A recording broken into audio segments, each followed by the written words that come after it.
Hello everyone, कैसे हैं आप सब। आई होप कि आप सब ठीक होंगे। तो आइए शुरू करते हैं अपना आज का टॉपिक। हमारा आज का टॉपिक है linear pair equation of two variables. और प्रीवियस क्लासेस में मैंने आपको लीनियर पेयर से रिलेटेड कुछ बेसिक कॉन्सेप्ट समझाए थे और उससे रिलेटेड कुछ क्वेश्चंस कराए थे, जिन्हें आप जाकर प्लेलिस्ट में शो कर सकते हैं। तो उसी से रिलेटेड आज हम कुछ इम्पोर्टेंट क्वेश्चंस करेंगे, और वो क्वेश्चंस हम प्रॉपर मेथड से भी करेंगे और बाय शॉर्ट ट्रिक्स भी करेंगे। तो लेट्स स्टार्ट। तो हमारा फर्स्ट टाइप है जो वो है हमारा 2 digit based question. 2 digit based question mostly exam में पूछे जाते हैं। तो आइए सबसे पहले हम आपको प्रॉपर मेथड से समझाते हैं। क्वेश्चन है हमारा, the sum of the digit of a 2-digit number is 9. The sum of the digit of a 2-digit number is 9. Okay. If 27 is added to the number, then its digit reverse. Then the number is, तो हमें number find करना है। देखिए इसमें question में क्या कहा गया है कि 2 डिजिट का एक नंबर है और उसकी डिजिट का जो सम है वो कितना है, 9 है। अगर हम उस नंबर में 2 डिजिट वाले नंबर में 27 जोड़ दें, ऐड कर दें, तो डिजिट क्या हो जाती है, रिवर्स, यानी कि उल्टी हो जाती है। तो वो नंबर हमें फाइंड करना है। देखिए इस तरह के क्वेश्चंस को हम कैसे करते हैं। सबसे पहले हम 2 डिजिट वाले नंबर को लेट करते हैं 10x प्लस वाई। ठीक है, let number be 10x plus Y. ठीक है भाई, जिसमें जो हमारा y है वो हमारा यूनिट डिजिट बोल दो या वंस बोल दो, और जो x है वो हमारा क्या है, वो है हमारा टेंस डिजिट। ठीक है, ये हमारा वंस डिजिट या यूनिट डिजिट, और ये हमारा टेंस डिजिट। ठीक है, अच्छा ये कॉन्सेप्ट देखो आया कहाँ से है। सबसे पहले आप ये समझो कि हम यही क्यों लेट करते हैं। देखो जैसे मान लिया मैंने कोई नंबर ले लिया, यही ले लो 36 ही, मैंने 36 लिया। 36 का मीनिंग क्या है कि ये हमारी यूनिट डिजिट है, ये हमारी टेंस डिजिट है।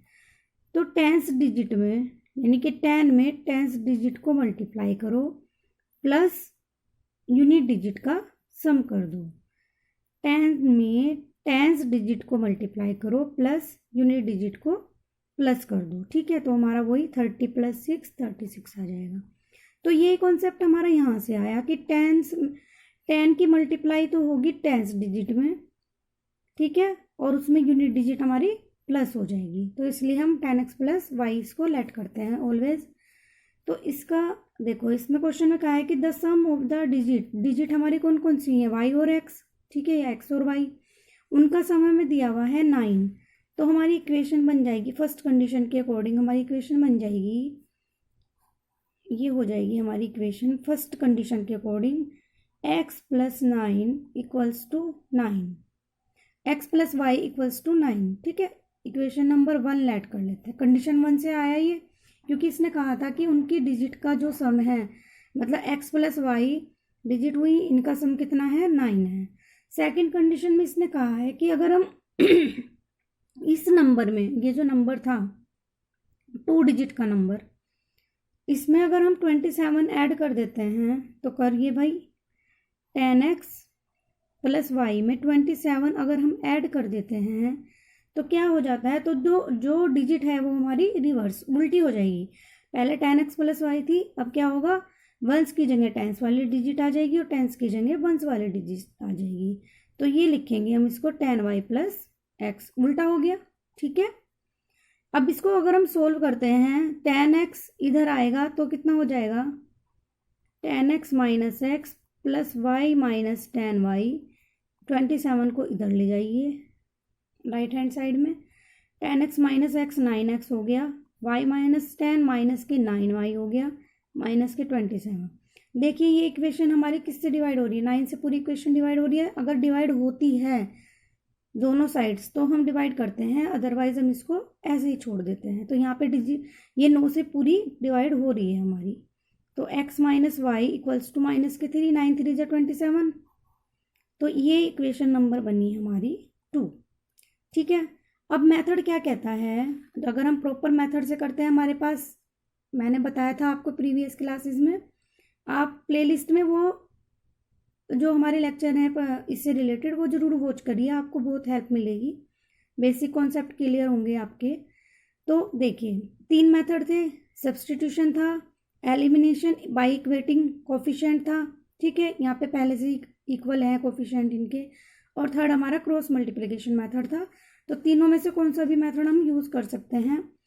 तो हमारा मेथड है कि भाई हम इन क्वेश्चंस को सोल्व करें, एक्स की वैल्यू निकाल लें, फिर वाई की वैल्यू निकाल लें, तब जाके हमारा क्वेश्चन क्या होगा, सोल्व होगा। देखो यहाँ पे तो बहुत इजी इक्वेशन बनी है, बहुत इजीली सोल्व हो भी जाएगा। ठीक है, कई बार ऐसा होता है कि बहुत ही एक्स का कोफिशिएंट कुछ और होगा, वाई का कुछ और होगा, उनको एक्स में कुछ किसी नंबर से मल्टीप्लाई करनी पड़ेगी, वाई में किसी नंबर से मल्टीप्लाई करनी पड़ेगी, तब जाके हमारे कोफिशिएंट्स इक्वल बनते हैं। ठीक है, अगर हमें कोफिशिएंट इक्वल वाले मेथड से करना है, उसमें मिनिमम आपका 2 मिनट तो लग ही जाता होगा। ठीक है, इतना तो लग ही जाएगा मिनिमम। लेकिन अब हम इसी क्वेश्चंस को अगर हम शॉर्ट ट्रिक से करें, अब देखो हमें शॉर्ट ट्रिक्स की ज़रूरत क्यों पड़ी है। आपको पता है कि आजकल बोर्ड में भी फर्स्ट टर्म में ऑब्जेक्टिव टाइप क्वेश्चंस आते हैं, तो उसमें आपको अपना टाइम बचाना होता है, सेव करना होता है। तो उसके लिए आपको शॉर्ट ट्रिक्स, जिन क्वेश्चंस को हम कर सकते हैं बाय शॉर्ट ट्रिक्स, तो उनके लिए आप शॉर्ट ट्रिक्स आपके लिए ज़रूरी हो जाती है। तो इसलिए आज मैं आपको शॉर्ट ट्रिक्स से भी कुछ ये क्वेश्चंस करा रही हूँ। बाकी आप अगर प्रॉपर मेथड से करना चाहें तो कर सकते हैं, वो आपको मैंने सिखा दिया था। ठीक है, तो देखो अब हम इसको कैसे करेंगे। देखिए सबसे पहले इसने कहा है कि इफ देखो मान लीजिए नंबर है, ठीक है, इनको ऐड करके देखो डिजिट्स को, इन जो ऑप्शन है, ऑप्शन तो गिवन होंगे अगर ऑब्जेक्टिव टाइप क्वेश्चन पेपर होगा तो। ठीक है, इनको इनके ये डिजिट है, ये वंस ये टेंस, इनको ऐड करो, कितना आ रहा है 5 2 7। तो ये तो होगा नहीं क्योंकि हमें 9 चाहिए सम, इसमें कहा है। ठीक है, सेकंड है हमारा 72, 7 + 2 9, ये हो सकता है हमारा। 6 + 3 ये भी हो सकता है, 9 आ जाएगा। 3 + 6 ये भी हमारा 9 ही आ रहा है, तो ये भी हो सकता है। तो ये ऑप्शन तो फर्स्ट ऑप्शन तो हमारा क्या हो गया, कट हो गया। तो अब बचे बाकी के 3 ऑप्शन। अब इनमें कैसे चूज करेंगे, सबका तो भाई फर्स्ट कंडीशन तो सब फॉलो कर रहे हैं कि उनका जो डिजिट का सम है वो 9 आना चाहिए, तो 9 ही आ रहा है सबका। अब हम सेकंड कंडीशन पे चले जाते हैं। जब इस तरह की कंडीशन आ जाती है कि हमारा फर्स्ट वाली कंडीशन एक से ज़्यादा ऑप्शन में सेटिस्फाई हो रही है, तो हम उसकी जो सेकंड कंडीशन है उस पे जाते हैं। इसने कहा है कि 27 is added to the number, its digit reverse. आप इस नंबर में भी, इस नंबर में भी, इस नंबर में भी 27 ऐड करिए। देखो 72 + 27 करो, 63 + 27 करो, 36 + 27 करो। ठीक है, हमें कुछ भी अपनी तरफ से ऐड नहीं कर रहे हैं, जो हमें क्वेश्चंस में दे रखा है हम वही लिख रहे हैं। देखो इन्होंने कहा था कि सम डिजिट का 9 होना चाहिए, 9 आ रहा है हमारा, फर्स्ट कंडीशन सेटिस्फाई हो रही है इन 3 ऑप्शन में। फिर इसने कहा कि इस नंबर में 27 ऐड करिए, तो हम 27 ऐड कर देते हैं, हमारा ये हो जाएगा 9, ये भी 9 हो गया। ये इसमें ऐड करेंगे तो भाई ये कितना हो जाएगा हमारा 10 6 2 8 9। ठीक है, इसमें ऐड करेंगे तो 6 और 7 13 1 3 2 5 6 63। अब आप ये देखिए नंबर थे ये वाले, ठीक है, ऑप्शन यही तो थे हमारे। ऐड करने के बाद आया हमारा ये, ठीक है। इन तीनों में से ऐसा कौन सा नंबर है जो जिसमें 27 ऐड करने पे उसकी वैल्यू रिवर्स हो गई, मतलब वो नंबर उल्टा हो गया। देखो ये तो 72 था 99 बन गया, ये तो हो नहीं सकता पॉसिबल। 63 से 90 बना, ये भी पॉसिबल नहीं हो सकता। 36 था नंबर, 27 ऐड करते क्या हो गया 63, मतलब ये रिवर्स हो गया। तो हमारा ऑप्शन कौन सा सही है, हमारा last option, option number D हमारा बिल्कुल सही है। ठीक है, तो देखा आपने, इसमें हमें केवल 1 सेकेंड लगेगी। जब हम क्वेश्चंस की प्रैक्टिस कर लेंगे तो हम इन्हें मन मन में भी कर सकते हैं, हमें पेन भी उठाने की जरूरत नहीं पड़ेगी। ठीक है, अब मैं एक बार और देख लीजिए, देखो इस क्वेश्चन को। The sum of the digit of a 2 digit number is 9 if 27 is added. अगर 27 नंबर में ऐड करा जाता है तो ये रिवर्स हो जाता है, तो वो नंबर में फाइंड करना है। सबसे पहले क्या करेंगे, फर्स्ट कंडीशन को सेटिस्फाई कराएंगे बाई ऑप्शन। तो हमने इन डिजिट का सम करा, हमारा इसका 7 आया, तो ये सेटिस्फाई नहीं करेगी। इसका भी 9 आ रहा है, इसका भी 9 आ रहा है, इसका भी सम 9 आ रहा है। डिजिट का सम करना है भाई, 6 + 3, 3 + 6, 7 + 2, 9 आ गया। फर्स्ट कंडीशन सेटिस्फाई होगी। अब आए हम सेकंड कंडीशन, लेकिन हमारे मोर देन 1 ऑप्शन आ रहे हैं। अगर केवल एक ही ऑप्शन आता तो बस आगे हमें करने की जरूरत नहीं थी, लेकिन यहाँ पर 3 ऑप्शन है, तो हमें पता कैसे चलेगा कि कौन सा सही है। तो उसके लिए हम फिर नेक्स्ट कंडीशन को सेटिस्फाई कराएंगे, 27 ऐड कर देंगे इन तीनों ऑप्शन में। ठीक है, फर्स्ट ऑप्शन तो निकल गया, बी सी डी में हमने 27 ऐड कराया। ठीक है भाई, ये कराया 27 ऐड। अब देखेंगे कि ऐसा कौन सा नंबर आया कि 27 करने पर वो नंबर रिवर्स हो गया, क्योंकि जो कि हमारे क्वेश्चन की डिमांड है कि नंबर हमारा, डिजिट हमारी क्या है, रिवर्स हो जानी चाहिए। तो ये हमारा ऑप्शन नंबर डी बिल्कुल सही हो जाएगा। ठीक है, नेक्स्ट क्वेश्चन है हमारा, देखो अब एज रिलेटेड क्वेश्चंस भी बहुत आते हैं और इन क्वेश्चंस को करने में टाइम भी काफ़ी लगता है। तो देखिए हम कैसे करेंगे। इसमें कहा है the father's age is 6 time his son's age. ठीक है, जो फादर की एज है वो बेटे की एज से 6 गुनी है। 4 ईयर हैंस, मतलब 4 ईयर्स बाद, 4 साल बाद। 4 साल बाद द एज ऑफ फादर, 4 साल बाद the age of father will be 4 time his son's age. जो फादर की एज है वो बेटे की एज से कितने गुनी हो जाती है, 4 गुनी, 4 टाइम हो जाती है। The present of age of father and son, तो हमें फादर और सन की क्या निकालनी है, प्रेजेंट एज निकालनी है। तो जो ये वाली एज है हमें, हमारे पास ये फादर की है पहले वाली, और दूसरी हमारी सन की है, बेटे की है। ठीक है भाई, तो देखो भाई इस क्वेश्चन को करने का तरीका क्या है। सबसे पहले हम क्या करते हैं, एज को लेट करेंगे कि let the father's age is, इसको हम करेंगे ऐसे। ठीक है, लेट द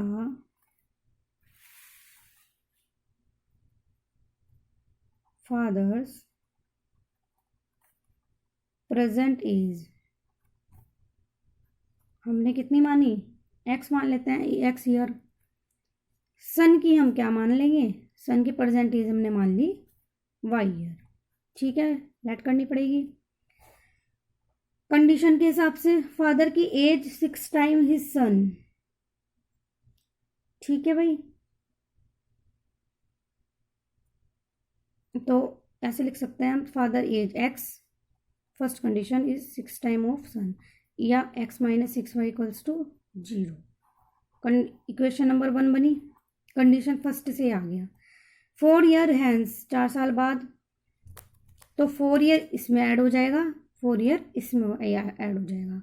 अगर इसमें बिफोर होता तो माइनस हो जाता, और आफ्टर ये हैंस दिया हुआ है तो ऐड हो जाएगा। ठीक है, तो यहाँ पर अब फादर की एज, इसने कहा है age of the father will, जो फादर की एज है हमने एज में 4 ईयर ऐड कर दिया, और बेटे की क्या हो जाएगी, y + 4 हो जाएगी। ठीक है, इसने कहा है the age of father will be 4 time his son's age, तो जो फादर की एज है वो बेटे की एज से 4 गुनी हो जाती है। ठीक है, इस इक्वेशन को सोल्व करो भाई, x माइनस इधर ले आओ 4y = 16, माइनस ये इधर जाके 4 हो जाएगा, तो ये बनेगी इक्वेशन हमारी x - 4y = 12। देखिए भाई, एक इक्वेशन ये आई, एक इक्वेशन ये आई। क्या करना है, हमें क्या करना पड़ेगा, दोनों इक्वेशन को सोल्व करेंगे, x की वैल्यू निकालेंगे, y की वैल्यू निकालेंगे। ठीक है, ये सब लिखना पड़ेगा, सब करना पड़ेगा। ठीक है, लेकिन हम शॉर्ट ट्रिक से कैसे कर सकते हैं इसी क्वेश्चन को। सबसे पहले देखेंगे कि इसमें से ऐसा ऑप्शन कौन सा है कि वो फादर की जो एज है वो 6 गुनी आ रही है बेटे की एज से। तो देखो ये तो हमारे father age and son as,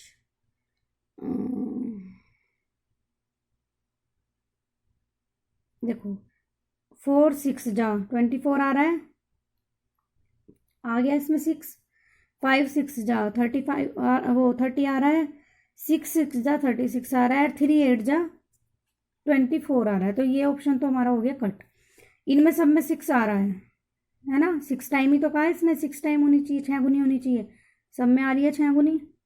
ठीक है, ठीक है भाई, ये सन की है बेटा और ये फादर की है। अब फर्स्ट कंडीशन 3 ऑप्शन में सेटिस्फाई हो रही है, फिर से वही कंडीशन आ गई भाई, 3 3 ऑप्शन आ गए। अब देखो कैसे करेंगे इस क्वेश्चन को। अब सेकंड कंडीशन को सेटिस्फाई कराओ, 4 साल बाद, यानी कि 4 4 साल इनकी एज में जोड़ दो, ऐड कर दो, इसमें भी 4 ऐड करो, इसमें भी 4 ऐड करो, करो यहाँ पे इधर अलग से कर लेते हैं। 24 4 4, देखो मैं तुम्हें समझाने के लिए करा रही हूँ ये, अदरवाइज आप ये बिना लिखे भी कर सकते हो। 28 हो गया, ये 8 हो गया ऑप्शन नंबर ए में। ऑप्शन नंबर बी देखो भाई, 30 में भी 4 ऐड करो, 5 में भी 4 ऐड करो, तो ये तो 34 हो गया, ये हो गया हमारा 9। ठीक है, सी ले लो, सी ऑप्शन को, सी ऑप्शन है हमारा 36 में 4 ऐड करो, 6 में भी 4 ऐड करो। ठीक है भाई, कितना हो जाएगा 40,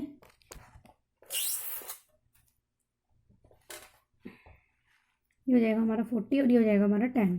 अब आप ये देखिए कि ऐसा कौन सा ऑप्शन आ रहा है कि जिसमें एज, फादर की जो एज है वो बेटे की एज से 4 गुनी हो रही है।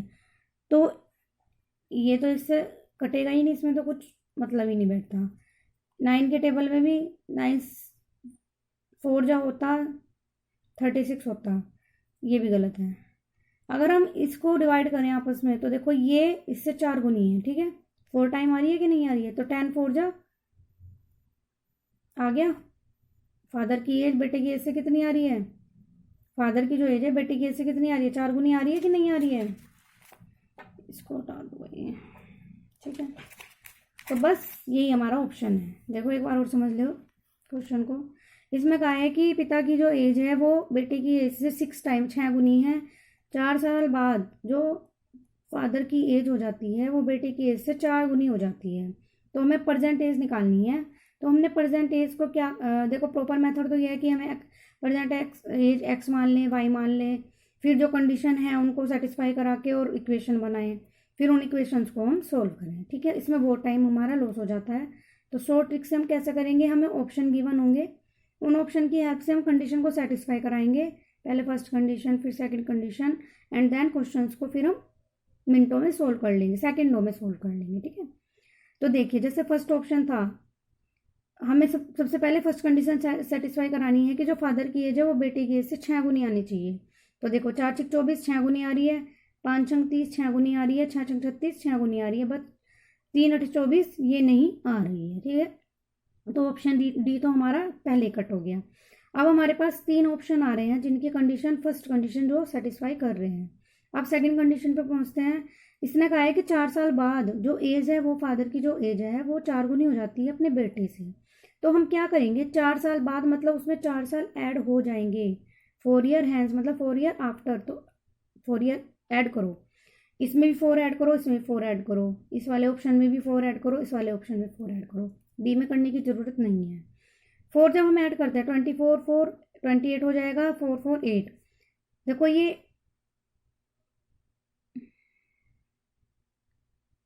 48 होना चाहिए यहाँ पे, है ना, लेकिन ये ऑप्शन सेटिस्फाई नहीं होता।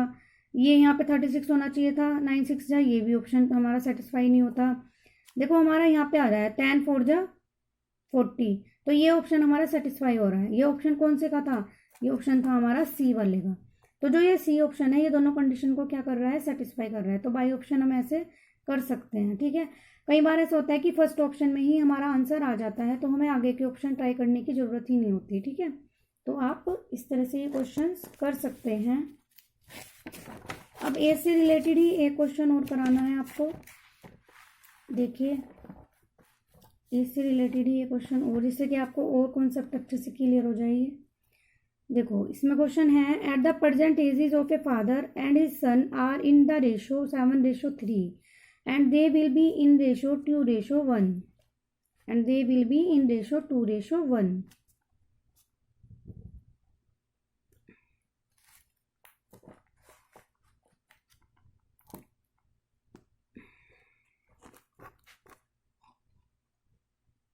ठीक है, after 10 years then the present age of the father. तो देखो इसमें कहा गया है कि प्रेजेंट एज जो है फादर और सन का, उनका रेशो दे दिया एज का, कितना 7:3, 7:3 का अनुपात दे दिया। एंड इसने कहा है कि 10 साल के बाद, आफ्टर 10 ईयर्स बोला है इसने, 10 साल के बाद जो रेशो है वो कितना हो जाएगा, 2:1 हो जाएगा। देखो 2:1 हो जाएगा। तो इसने पूछा है कि फादर की जो प्रेजेंट एज है वो क्या होगी। अब देखो इन्होंने एज नहीं दी है, अगर एज दी भी होती तो आराम से निकाल लेते। एज नहीं दी, इन्होंने कहा है कि उनका रेशो दे दिया एज का। ठीक है भाई, अब देखो हम क्या करेंगे, जब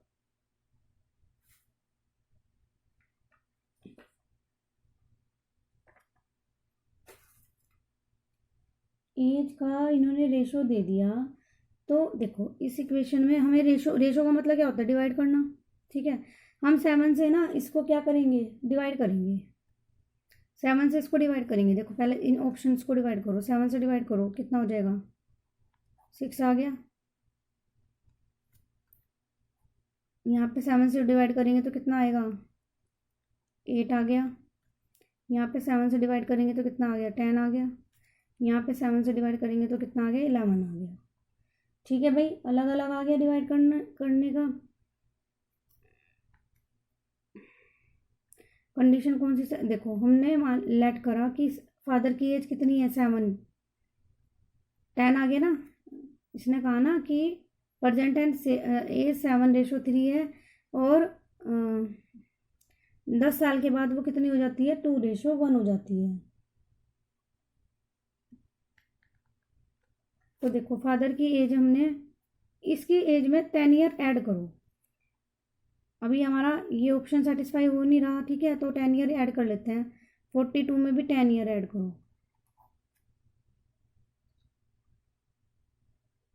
42 में हमने करा 10 ईयर ऐड, नहीं, हाँ 42 में 10 ईयर ऐड करा, 52 आ गया। इसमें ऐड करा 10 ईयर, 66 आ गया। इसमें 10 ईयर ऐड करा तो हमारा 80 आ गया। कितना आ गया भाई, हमारा 80 आ गया 10 ईयर ऐड करने पे। देखो अगर हम यहाँ पे हमें सीधा सीधा पता चल रहा है, हम इसको लेट कर लेते हैं, क्योंकि मुझे ऑप्शन का आंसर पता है तो मैं वही ऑप्शन ले रही हूँ। मैंने इसको लिया, फादर की एज मैंने कितनी मानी, 70 मानी। 70 में मैंने 10 ऐड कर दिया तो मेरा 80 बन गया। ठीक है, अगर ये 10 ऐड करने पे 80 हो रहा है तो ये मेरा 30 होगा। ठीक है, एक ऑप्शन मेरा 30 होगा। सन की एज, अगर फादर की एज मेरी 7 है, 70 है, तो 7 × 10 70, तो फादर की सन की एज मेरी 3 × 10 30 हो जाएगी। इसमें भी 10 ऐड करा तो कितना हो गया, 40। अब देखो इन दोनों का रेशो कितना आ रहा है, 80:40। ये क्या कर रहा है, 2:1 का रेशो सेटिस्फाई कर रहा है कि नहीं कर रहा है। और ये वाला किसका रेशो सेटिस्फाई कर रहा है, ये कर रहा है 7:3 का रेशो सेटिस्फाई कर रहा है। तो फर्स्ट रेशो हमारा 7:3 था और सेकंड रेशो हमारा 2:1 था। तो ये दोनों इस रेशो को क्या कर रहे हैं, सेटिस्फाई कर रहे हैं। दोबारा से देखो एक बार और समझ लीजिए। At the present age of a father की प्रेजेंट एज और सन की प्रेजेंट एज का रेशो 7:3 है। ठीक है, and they will be in ratio 2:1। और 10 साल के बाद उनका रेशो 2:1 हो जाता है। जो भी ऑप्शन इन दोनों कंडीशन को सेटिस्फाई करेगा तो वही हमारा क्या हो जाएगा, आंसर। तो हमने सी ऑप्शन लिया। सी ऑप्शन में मैंने 70 को लिया। 70 को जब 7 से डिवाइड करा तो 10 आ गया। मतलब हमारा 10 जो फादर की जो एज है वो है कितनी हमारी 10 × 7 मतलब 70, और बेटे की 10 × 3 × 30 हो जाएगी। ठीक है, 70/30 हो गया। 70/30 का रेशो 7:3 आ रहा है। ये ऑप्शन रेशो सेटिस्फाई कर रहा है ऑप्शन फर्स्ट को।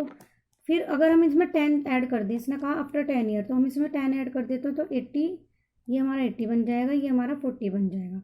ये भी हमारी कंडीशन सेकंड को सेटिस्फाई कर रहा है। तो ये तो हो गया हमारा शॉर्ट ट्रिक से। अब हम लॉन्ग मेथड से कैसे करते हैं कि भाई हमने क्या ले लिया, रेशो। हमने मान लिया फादर की एज कितनी है, फादर की एज हमने मान ली, फादर्स एज हमने लेट कर ली 7x, और सन की एज हमने लेट कर ली, प्रेजेंट एज जो लेट करी वो हमने 3x करी। अब कंडीशन को लिखेंगे जो जो इन्होंने दे रखी है। देखो जैसे फर्स्ट कंडीशन इन्होंने क्या दी हुई है कि उनकी जो एज का रेशो है वो कितना है, 7:3 है प्रेजेंट टाइम में। तो 7:3 मतलब 7x/3x।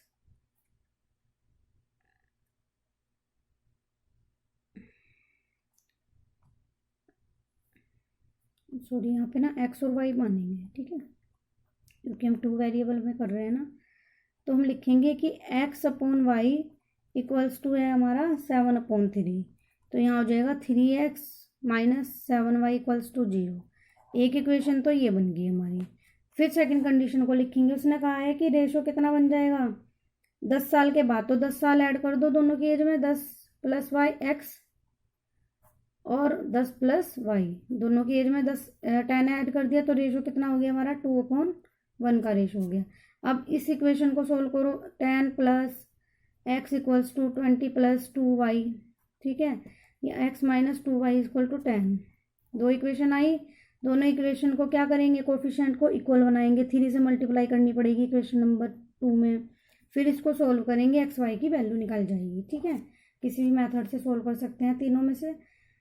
तो उसमें हमें थोड़ा सा वो लेंदी पड़ जाएगा, इसलिए शॉर्ट ट्रिक से हमें वो क्वेश्चन थोड़ा इजी पड़ जाता है। आपको जो मेथड इजी लगे आप वो यूज़ करिए।